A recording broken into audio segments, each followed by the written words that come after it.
چلو یہ دیکھو یہ جس طرح بھی واپس سے اسٹارٹ ہو گئی ہے.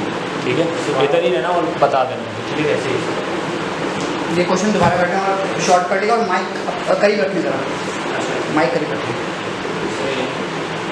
اچھا میڈم یہ جس طرح ویلفیئر اسکول ہے آپ کا, تو یہاں پہ جب آپ نے اسٹارٹ کیا تھا تو اس وقت آپ کا کیا ویژن تھا, مطلب اور اب کیا ویژن ہے؟ ظاہر سی بات ہے ان دونوں مطلب اس ٹائم فریم کے اندر اور اس ٹائم فریم کے اندر ظاہر ویژن آپ کا بالکل چینج ہو گیا ہوگا. اس وقت آپ نے ظاہر تھا انیشیٹ کیا تھا تو اس وقت کچھ سوچ الگ ہوگی اور ایک الگ ایک بات ہوگا. اب کیا ہے؟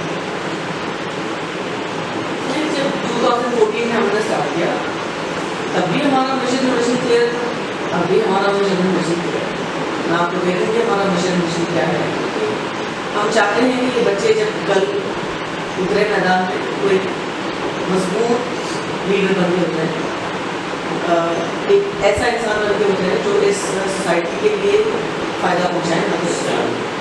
وہ گول ہے بھائی اپنی جگہ پر کھڑا ہے, کیونکہ ہمارا مشن ویل ایجوکیٹڈ نالجبل بنانا صرف نہیں, ان کو ایک اچھا ہیومن بینگ بنانا ہے. مشن وہی ہے, اس میں کوئی چینج نہیں. ایک چینج اگر آپ کہتے ہیں جو اگر آیا ہے تو یہ آیا ہے کہ جب اسٹارٹ کیا تھا ہمارا ارادہ تھا کہ میٹرک تک بچوں کو یہاں تعلیم, یہ ایک ہی بیٹے. لیکن الحمدللہ جب کہتے ہیں نا ارادے نہیں ہوتے تو اللہ نے رستہ بنایا. ہمارے پاس ماشاء اللہ اس میں دوسری بلڈنگ بھی ہے. الحمدللہ ہم نے یہ فائنلائز کیا ہے. ہم نے کیا جو ہمارے اسکول کے بانی ہیں جسے ثناء اللہ غازی جن کا ابھی سپٹمبر میں انتقال ہوا ہے, وہ ہمارے خون میں اتار کے چلے گئے ہیں کہ ہمارے بچوں کو ہم نے کلاس 12 تک کی تعلیم مکمل دیں گے انشاءاللہ. اور ساتھ میں یہاں پہ 2 پروگرام اور ساتھ میں چل رہے ہیں جس کا ارادہ ایگزیکٹلی شروع میں نہیں تھا, لیکن 1-2 سال کی ڈیولپ ہو جاتا کہ ہم اپنے بچوں کی جو ووکیشنل ٹریننگ ہے وہ کرواتے ہیں. اور آلسو ہم یہاں پر اڈلٹ پروگرام بھی اسٹارٹ کرتے ہیں. اس علاقے کی جو یہ تو دیکھ ہوں گے کہ اڈلٹس ایگزیکٹلی آ رہے ہیں, لیکن وہ بچے جو اسکول ڈراپ آؤٹس ہوتے ہیں جنہوں نے 1 سال سے اسکول نہیں اٹینڈ کیا, 17 سال کے بچے ہیں, 18 سال کے بچے ہیں جنہوں نے اسکول چھوڑ دیے تھے, وہ ہمارے پاس پڑھنے آتے ہیں. اور اس کے ہمارے پاس 50-55 بچے اس میں انرول ہیں جو ایڈلٹ لٹریسی میں ہمارے پاس تعلیم حاصل کر رہے ہیں. تو وہ بھی اس مشن کا حصہ بن چکے ہیں. کہ اگین ہمارا مقصد اسکول کو یہاں کھولنے کا مقصد یہ ہے کہ ہم اس کمیونٹی کو سرو کریں, سمجھانے کا اپنا ہے یہاں کے لوگوں کو فائدہ پہنچائیں اچھی تعلیم سے, اور ہم چینج لیں اور اس چینج کو لانے میں خود کو پہلے چینج ہونا پڑتا ہے. ٹھیک ہے, پھر چینج آتا ہے. تو ہم کہتے ہیں کہ ہمارے بچوں کو ہم پہلے چینج ہوں گے, پھر اس کے بعد ہم چینج لانے کے بارے میں بات کریں. اچھا میڈم اب چونکہ کووڈ آ چکا ہے, ٹھیک ہے, اور کووڈ کے اندر ظاہر ہے تمام چیزوں کے حساب سے ایک تو ہماری روٹین چل رہی تھی, لائف کو بہت زیادہ ہیمپر ہوئی ہے, چینج ہو رہی ہے. تو ظاہر ہے یہاں پہ اب چونکہ شفیع احمد صاحب نے بھی یہ کہا ہے کہ 1 سے 8 تک کی کلاسز جو ہے 8 تک پینڈنگ ہو گئی ہیں. تو مجھے یہ بتائیے ابھی اس وقت آپ بچوں کی ایجوکیشن کے لیے کیا کر رہے ہیں؟ اور جو بچہ ظاہر فی سپورٹ نہیں کر سکتے والدین, تو وہ انٹرنیٹ کی فیسلٹی بھی نہیں ہوگی ان کے پاس, تو وہاں پہ آپ اس چیز کو کیسے لے کے چل رہے ہیں ان کے اس وقت کے ٹائم کو کہ ان کی حج بھی نہ ہو پڑائے گا اور وہ اسٹل ایک کنٹینیو رہے. پہلے تو الحمدللہ میں یہ کہوں گی کہ ہماری مینجمنٹ کا اس کو سلام ہے کہ ان مشکل حالات میں کووڈ جب سے شروع ہوا مارچ 2020 ہم نے سیشن الحمدللہ اینڈ کر دیا تھا. ہماری کوئی ٹیچر کو ہم نے نہیں نکالا, ہم نے کوئی ایسا کسی کے ساتھ ڈسپوائنٹمنٹ والا کام نہیں کیا. ٹیچر ماشاء اللہ آ رہی ہیں, وہ لوگ آتے بھی ہیں ایکسپٹ فار 2 months جب بالکل شٹ ڈاؤن تھا. اس کے بعد سے ٹیچرز نے آنا شروع کیا اور اس سے سپٹمبر سے ہم نے کلاسز اسٹارٹ کری. اور آلٹرنیٹ ڈے بچے آتے تھے, جیسے 15 بچے ایک دن آ رہے کلاسیں, تو گوگل کی 15 بچے دوسرے دن آتے تھے. وہ تو جو بائی لا ہم کو سارے جو ایس او پیز فالو کرنے تھے وہ ہم فالو کر رہے تھے. اور اس کو ہم نے کیری آن اس طرح کیا کہ یہاں پہ ہم آن لائن نہیں پڑھا سکتے, آئی تھنک میجورٹی اسکولس نہیں پڑھا سکتے, جن کے پاس فیسلٹیز ہیں وہ نہیں پڑھا سکتے. اور سو جانے تو کنیکٹیوٹی کا مسئلہ کیا ہے, یہاں تو ہمارے بچوں کے پاس تو بجلی نہیں ہوتی ہے, اگر بجلی ہے تو لیپ ٹاپ نہیں ہے, موبائل فون نہیں ہے, واٹس ایپ نہیں ہے, سب چیزیں تو بات ہے. تو یہ تو جب نہیں ہے تو آن لائن کا پوچھ. تو ہم نے جو اسٹارٹ کیا سپٹمبر میں تو کلاسز میں پڑھانا شروع کیا. پھر اس کے بعد ہم نے ان کو جب کبھی بریک آیا بیچ میں, جب کبھی کچھ ایسا ہوا تو ہم نے थ्रू टास्क शीट्स चीज़ों को देना शुरू किया सही सही और थोड़ा बहुत वीडियोस व्हाट्सएप में ग्रुप मौजूद करने की कोशिश की है, तो थोड़ा बहुत वीडियोस वहाँ पर देने की कोशिश की, लेकिन मैं उन वीडियोस को मैं हर बच्चे के लिए कोई रीच में नहीं था, तो मैं उसको मयार नहीं मानती हूँ। पर अल्हम्दुलिल्लाह बच्चों को एक स्टैंडर्ड पे लेके आने के लिए हमने कुछ सब्जेक्ट्स के सिलेबस को थोड़ा कम किया, कुछ सब्जेक्ट्स के सिलेबस को ज़्यादा फोकस किया। ठीक है, जैसे यहाँ का प्रॉब्लम ये है कि ये 3 मेन सब्जेक्ट्स में some students को बहुत फोकस करने की जरूरत होती है, ऐसा इंग्लिश मैथमेटिक्स में इन तीनों सब्जेक्ट्स को हमने ज़्यादा टाइम दिया, लेकिन उनके सिलेबस में कोई हर्ज नहीं है। बाकी सब्जेक्ट्स को हमने थोड़ा सा लाइटली लेके चले, जैसे 5 तक एग्जाम थे तो जितना टेंशन था, और 6 ऑनवर्ड्स एग्जाम था फिर तो हमने वहाँ चैप्टर्स कवर कर दिए थोड़े।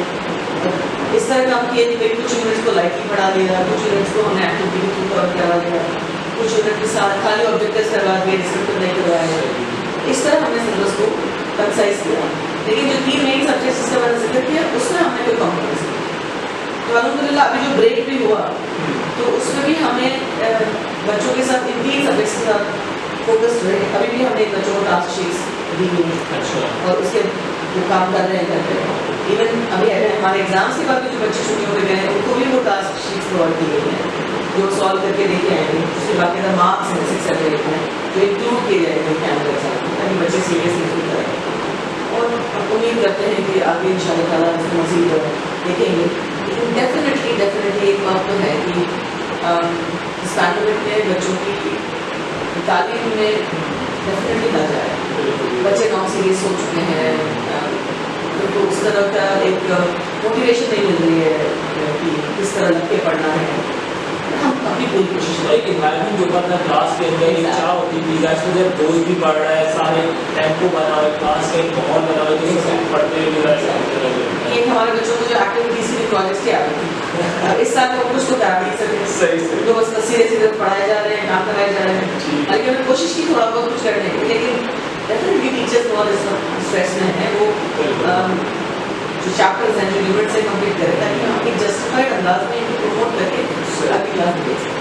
हाँ, बल्कि हमने एक और स्ट्रैटेजी अपने पास जो की हुई है कि हमने उन शॉर्ट कमिंग्स को नोट किया है जो इस साल इन बच्चों ने फेस की, ताकि उसको नेक्स्ट ईयर हम किसी तरह कवर कर सकें। अच्छा, उम्मीद के साथ कि नेक्स्ट ईयर खूब सही काम हो जाएगा इंशाल्लाह। मैडम वेलफेयर जब ये आपने ओपन किया, वेलफेयर ऑर्गेनाइजेशन आपने स्टार्ट किया, उस वक्त आपका ऑब्जेक्टिव क्या था और अब क्या ऑब्जेक्टिव है? मतलब इन दोनों के अंदर जब आपने इनिशिएट किया तो ज़ाहिर उसमें मेंटल एक अलग होगी, ठीक है, सोच एक अलग होगी, अब अभी इस वक्त सिर्फ और सिर्फ बच्चों को लेके आना है, ज़ाहिर है एकदम से टीम भी नहीं बनी होगी आपकी, ठीक है, तमाम चीज़ें बनने में टाइम लगा होगा, तो ऐसा कुछ हुआ है और अब क्या सोच है आपको आगे कंटिन्यू करने की? सोच मैंने जैसे पहले बताया, हमारा विजन शुरू से बहुत क्लियर था। हमारे लिए आसानी ये थी कि हमने स्टार्ट किया, हमने सिर्फ क्लासेस 1, 2 और 3 से स्टार्ट किया। हमारे ये बच्चे भी 4 में हैं, वही बच्चे 5 में गए, वही बच्चे 6 में गए। बड़ी क्लासेस में एडमिशन बहुत कम हुए, हमारा बेसिक एडमिशन 1 था। तो जब अपने ही बच्चों को घूम करके लेके चलना होता है तो आपका अपना विजन चेंज करने की जरूरत नहीं होती। टीचर को उस राह पे चलाना होता है, तो टीचर उस पॉइंट को क्लियर रखते हुए दिमाग में चले कि बच्चे कम्प्लीटली हम पे डिपेंडेंट है और हमने ही पूरी पूरी घरों में ना वो माहौल है, ना पेरेंट्स इतनी तवज्जो दे सकते। वैसे ही मैं समझती हूँ कि बच्चे स्कूल आ जाते हैं तो टीचर्स की रिस्पॉन्सिबिलिटी होती है, स्कूल की रिस्पॉन्सिबिलिटी होती है कि उनकी तरबियत करें। लेकिन हम एक काम और ज़रूर करते हैं कि हम अपने पेरेंट्स को भी बुलाते हैं और उनकी भी कहीं ना कहीं थोड़ी बहुत मदद करते हैं, काउंसलिंग करते हैं, ताकि वो जो हम थोड़ा बहुत घर में उनसे एक्सपेक्ट करते हैं वो उसमें हमारा हाथ बना सके। कोई चेंज ऑफ ऑब्जेक्टिव नहीं है, कोई चेंज ऑफ मिशन नहीं है, इट्स सेम ऑब्जेक्टिव। ये बच्चे जब कल मास्टर होते हैं तो एक बेहतर इंसान बनेंगे। That's very important. Thank you so much madam, आपके टाइम का आपने इतना टाइम दिया और इंटरव्यू डेली को भी इसलिए टाइम दिया और अपनी वैल्यू एडिशन की आज अपनी टाइम से निकाली, क्योंकि आज भी आप लोग मीटिंग किया और तमाम चीज़ें स्केल के मुताबिक उस हिसाब से चैनल को टाइम देना। Thank you so much. और बाकी मैं इन फ्यूचर भी हम लोग इसी तरह कनेक्ट रहेंगे। मेरी भी पूरी कोशिश होगी जितना मेरे क्या नाम है पर्सनैलिटी से कोई वैल्यू एडिशन हो सकती है यहाँ पे स्कूल में, या मैं कोई ऐसा बच्चा देखता हूँ जो कि पढ़ना चाह रहा है, जो सीखना चाह रहा है, चाहे उसके वालिदैन के पास पैसे हैं, क्योंकि आज के मैडम आप जानती हैं 20,000 रुपये अगर किसी का भी 25,000 रुपये किसी का है इनकम है तो 12-15,000 रुपये तो किराए पे चले जाते हैं, जैसे उसके अपनी बिजली का बिल और तमाम चीज़ें निकालने के बच्चे की पढ़ाई के लिए नहीं बच पाता। तो मेरी भी कोशिश ये होगी कि अगर मेरे पास अगर कोई ऐसी नॉलेज है तो मैं आपको वो बच्चा पढ़ाऊँ। Thank you so much madam. एक लास्ट आई थिंक वर्ड मैं ऐड करूँगी कि भाई साहब मुझे जो वसीयत करके गए थे वो ये वसीयत करके गए थे कि बेटा जब यंगस्टर्स को तुम्हें दिखे ना तो उनको एनकरेज करो, वो स्कूल में लेके आओ, क्योंकि ये जो हमारी यूथ है एक बड़ी होपफुल यूथ है, आप दोनों भी हैं और आप लोग भी बड़े यंगस्टर्स उस होप के साथ यहाँ आए हैं अपनी कैरियर बनाने के लिए जो भी। लेकिन मेरे साथ मेरे बहुत सारे स्टूडेंट्स हैं जो हमारे एक और स्कूल है बीकानेर अकेडमी, उसमें जो बच्चे एक स्टूडेंट्स हैं वो सब इस वक्त जैसे आपने एक साथ निभाने का जज्बा शुरू किया, वो सब बच्चे मेरे साथ से खड़े हैं, इन बच्चों को सपोर्ट करते हैं, इनकी कैरियर काउंसलिंग के लिए आते हैं, इनसे बात करने के लिए आते हैं।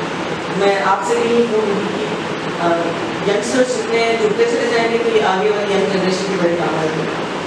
और फिर वही बात से ऐड करूँगी कि आए देखें हम कैसा काम करते हैं, जस्ट डोंट बिलीव बातें तो सब कर लेंगे, मैं भी बातें कर सकती हूँ, लेकिन आप आके देखें एग्जैक्टली क्या काम करते हैं, फिर हमें ट्रस्ट करें तो ज़रूर सपोर्ट करें, इसलिए कि यहाँ पर जितने पेरेंट्स हैं उनकी इनकम रेंज 20-25 हज़ार है तो उससे भी कम है, जिसपे वो लोग घर मैनेज करते हैं और खामोशी से आते हैं, एडमिशन करवाते हैं, हम उनकी दिल आज़ारी किए बगैर हम एडमिशन लेने की कोशिश करते हैं, उनका जो ये छुपा हुआ भरम है उसको छुपा रहे हैं, और जो उनकी हेल्प भी करते हैं तो बड़ी क्वाइटली करते हैं कि कोई नुमाइश नहीं करते, सब कुछ खामोशी से उनकी हेल्प हो जाती है।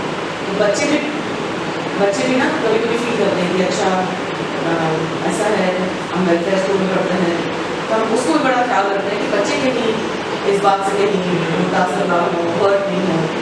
बच्चे हैं और इस इलाके के बच्चे हों या डिफेंस के बच्चे हों, सब बराबर होते हैं, सबको तालीम का बराबर हक है और एक बेहतरीन तालीम का हक है। कहते कोई मास्टर लोग होते हैं तो वो सिर्फ नॉलेज लेके नहीं होते हैं, डिग्री लेके नहीं होते हैं, वो सारे सॉफ्ट स्किल्स जिसके बारे में से बातें होती हैं 21st सेंचुरी की बातें होती हैं, हम चाहते हैं कि वो सारे स्किल्स दे के ऊपर उतारे, क्योंकि तालीमी निज़ाम को हम तो बदल नहीं सकते एज सच कि आपका जो गवर्नमेंट का निज़ाम है उसको हम नहीं चेंज कर सकते, बोर्ड एग्जाम को ही जाके देना चाहिए, वही रखी की चीज़